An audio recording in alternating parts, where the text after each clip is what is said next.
My dear students, good morning. Myself Akib Virani, your maths teacher, and you are welcome to our YouTube channel Padhai Ka Quaj. Also welcome to Standard 8 Maths classes from Noblewood School. Now we are going to start your chapter number 5, named by data handling. ठीक है.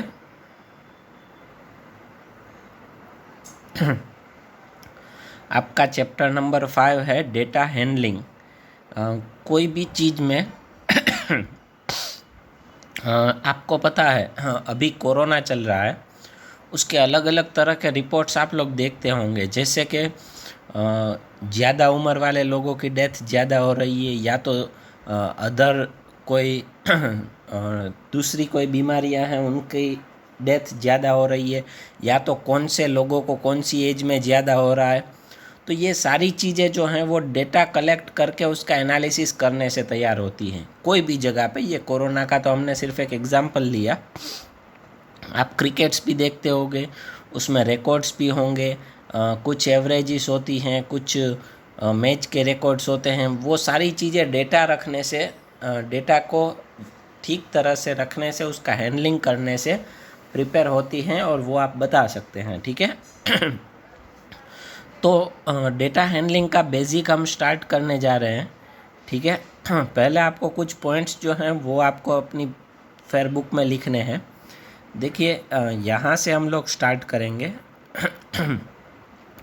सबसे पहले तो data किसे कहा जाता है, तो a collection of numerical fact. कैसे फैक्ट लेने हैं हमें? न्यूमेरिकल. न्यूमेरिकल मतलब नंबर वाले. Numerical facts regarding particular type of information is called data. A collection of numerical facts regarding particular type of information is called data.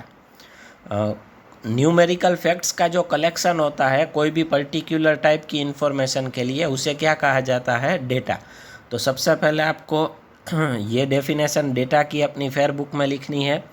ठीक है. फिर उसके बाद हम आगे जा रहे हैं.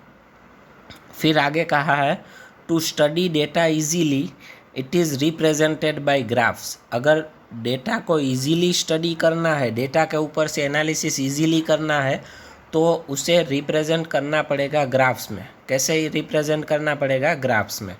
ठीक है. ये भी आपको पॉइंट लिखना है. यहाँ पे जो भी है वो सब कुछ आपको लिखना है अपनी फेयर बुक में.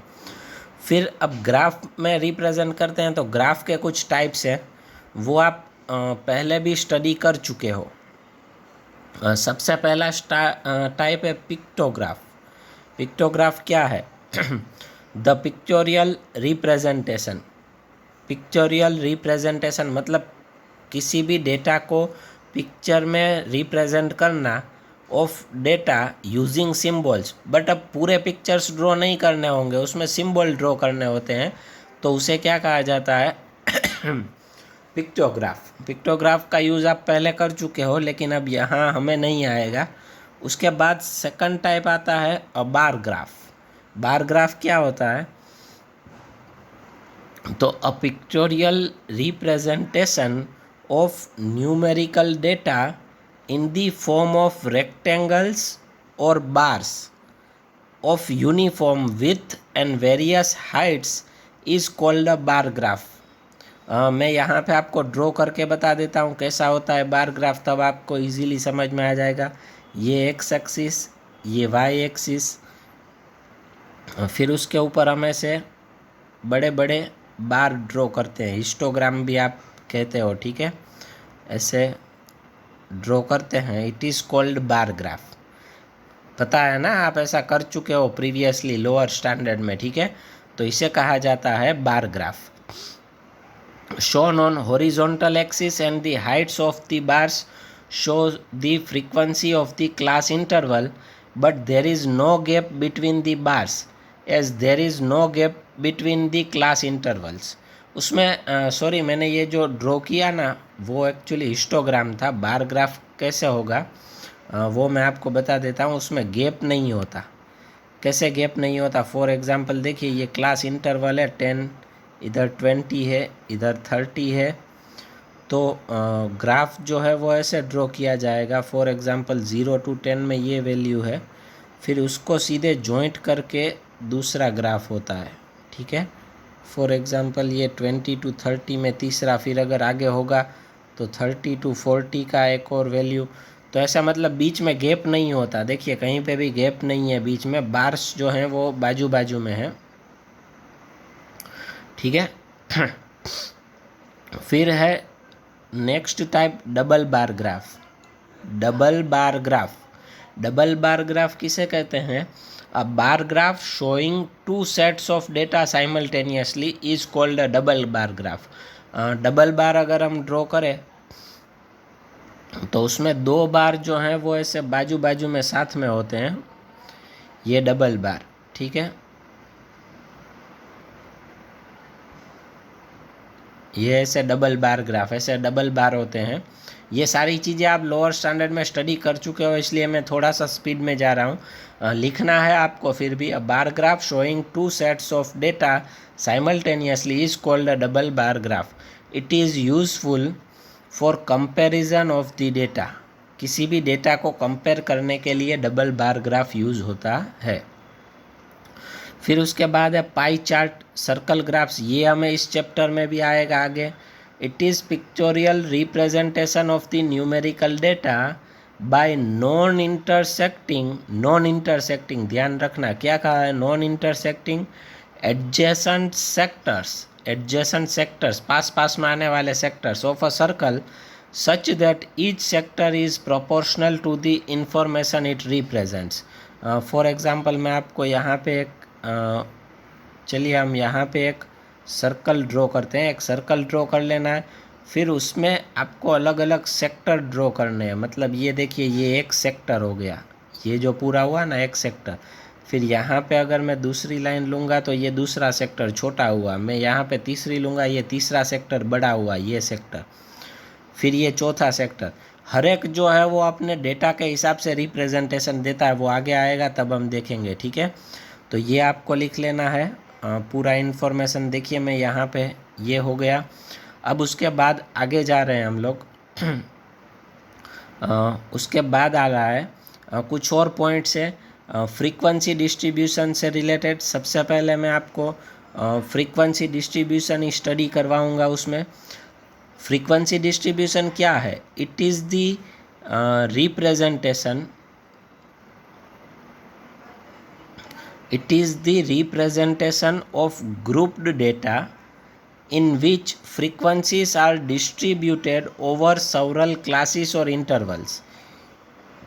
उसमें आपको क्लास, अगर ज़्यादा बड़ी डिटेल वाली इन्फॉर्मेशन है, ज़्यादा ऑब्जर्वेशंस हैं, तो आपको क्लास बनाने होंगे और हर एक क्लास की फ्रीक्वेंसी जो है वो अलग अलग आपको बताई जाएगी, अलग अलग लिखी जाएगी, तब जाकर उसे कहा जाता है फ्रीक्वेंसी डिस्ट्रीब्यूशन। अब फ्रीक्वेंसी डिस्ट्रीब्यूशन पे बाद में जाएंगे, सबसे पहले ऑब्जर्वेशन पे आ जाते हैं। ऑब्जर्वेशन किसे कहा जाता है? Numerical information is called an observation. कोई भी न्यूमेरिकल इन्फॉर्मेशन गिवन है उसे क्या कहा जाता है? ऑब्जर्वेशन। फिर उसके बाद data, the collection of observations. Observations को साथ में ले ले, सारे ऑब्जर्वेशंस जितने भी गिवन हो सबका ग्रुप बनाए तो वो बन जाता है डेटा। फिर है रो data. A collection of observations gathered initially is called a raw data. Collection of observations gathered initially is called a raw data. ठीक है, उसके बाद आगे range of the data. Data की रेंज कैसे मिलेगी? The difference between the highest and lowest value of observation, उसका difference, subtraction in a data is called the range of the data. How can you find the range of the data? Highest observation minus lowest observation करोगे तो आपको range of the data मिल जाएगी। उसके बाद है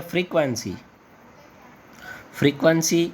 the number of times a particular observation occurs is called its frequency. कोई भी particular observation जितनी बार आता है उसे उसकी फ्रीक्वेंसी कही जाती है, वो हम काउंट करेंगे। ठीक है, फ्रीक्वेंसी डिस्ट्रीब्यूशन लेंगे तब। फ्रीक्वेंसी डिस्ट्रीब्यूशन मैंने आपको बता दिया। रेंज ऑफ द डेटा हमने यहाँ पे ले लिया है, सो वापस लेने की ज़रूर नहीं है, या तो नहीं लेने की ज़रूरी नहीं है। ठीक है, रेंज ऑफ द डेटा हमने ले लिया है। फिर उसके बाद है क्लास इंटरवल। क्लास इंटरवल क्या है? It is a specific small range in which various scores fall. मतलब आपको एक वैल्यू की एक रेंज ले लेनी है। फॉर एग्ज़ाम्पल देखिए, मैं आपको बताऊं, अगर मैं आपकी क्लास के स्टूडेंट्स के वेट लिखूं, आपके सब लोगों के वेट लिखूं, तो हो सकता है मिनिमम वेट 25 से स्टार्ट हो। मैं एक एग्जांपल दे रहा हूँ, 25 से स्टार्ट होकर मैक्सिमम 50 तक जाए। तो अब उसका हमें फ्रीक्वेंसी डिस्ट्रीब्यूशन करना हो तो हम एक एक लिखेंगे, 25, 26, 27, 28, 20, तो वो तो बहुत बड़ा हो जाएगा।